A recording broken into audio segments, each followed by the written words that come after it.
Chers amis, bonjour. La paracha universelle cette semaine, la paracha Béalotécha.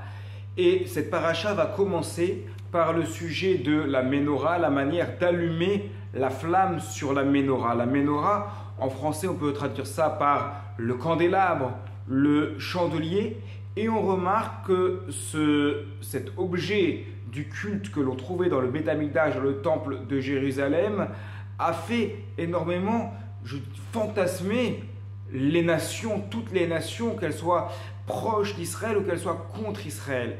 L'exemple le plus probant de la portée qu'a eu cette menorah, eh bien, on la voit aujourd'hui encore lorsqu'on va à Rome et qu'on voit l'Arc de Triomphe à Rome. La première chose qui nous saute à l'esprit lorsqu'on regarde cela, la première chose qui nous marque, c'est cette image, cette fresque qui est destinée en haut de l'Arc de Triomphe de Titus, où l'on voit le rappel de la destruction du second temple par Titus justement, et les Romains qui s'en vont avec les objets du temple, et notamment avec la menorah qui faisait environ 1 mètre de longueur. Et on voit cette menorah, on ne voit que ça. On ne voit que ça dans l'Arc de Triomphe, comme si les Romains, lorsqu'ils ont détruit le Beth Amikdash, le temple de Jérusalem, se disaient, eh bien, on a pris la lumière d'Israël. On a pris le candélabre, la menorah, l'endroit sur lequel il y a la lumière, il y a cette flamme, nous dit Rashi, qui s'élève d'elle-même. Eh bien, on a pris cette lumière, on a pris la lumière avec nous. Alors, dans le sens symbolique, parce qu'il y a d'autres objets du temple, bien entendu. Il y a énormément d'objets du Beth Amikdash, et les Romains ont pris tous les objets qu'ils ont pu trouver avec eux.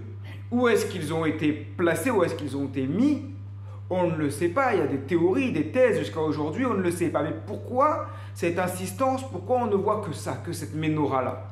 Eh bien, le symbole, me semble-t-il, c'est qu'il y a toujours eu une jalousie de cette lumière qui symbolise la lumière de la Torah et qui n'est pas accessible à tout le monde.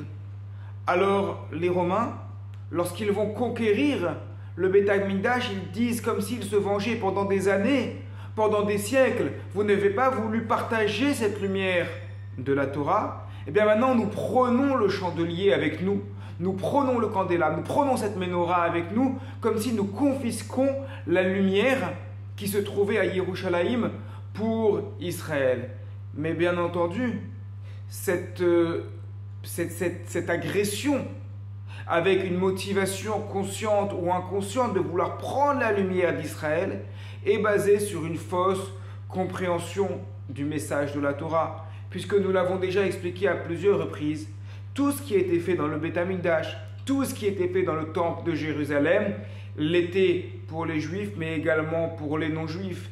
Et de la même manière que les corbanotes, que les sacrifices pouvaient être apportés par des Juifs, mais par des Bnei Noach, par des non-Juifs également. Tout ce qui était dans le Beth Amikdash apportait la kapara, apportait l'expiation à tout le monde. Et quand on allumait la lumière, cette lumière de la menorah éclairait évidemment le monde juif par la Torah, mais elle éclairait également le monde non juif.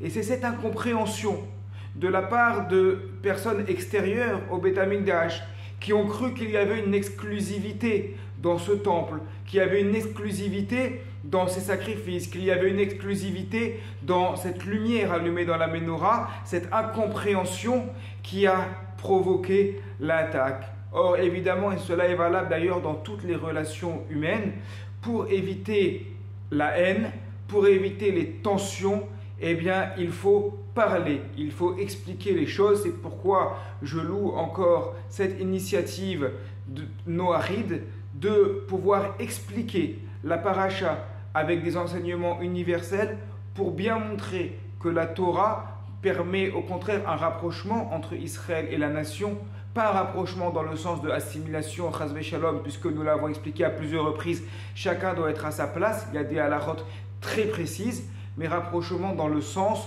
de montrer que le message de la Torah et la lumière de la Torah concerne dans un certain point de vue uniquement Israël, mais dans un autre point de vue, la lumière peut se développer bien au-delà du peuple juif.